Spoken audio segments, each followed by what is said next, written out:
So hello guys అందరికీ. So మీరు చూసినట్టే ఉన్నారు, బెంగళూరులో ఒక రేవ్ పార్టీ అనేది జరిగింది.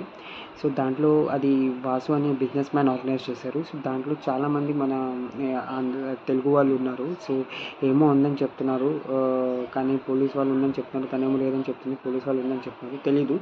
అవన్నీ ఓకే. నేనేం చెప్తున్నానంటే,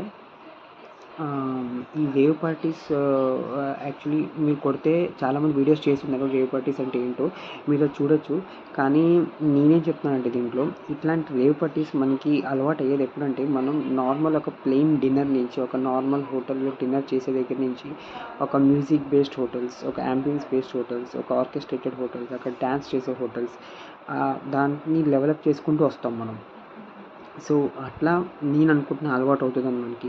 అందుకని చెప్తున్నా, హోటలే, డిన్నరే, ఒక ప్లెయిన్ హోటల్లో తిన్న ఒకటే. సో ఇవన్నిటికీ అలవాటు పడకండి.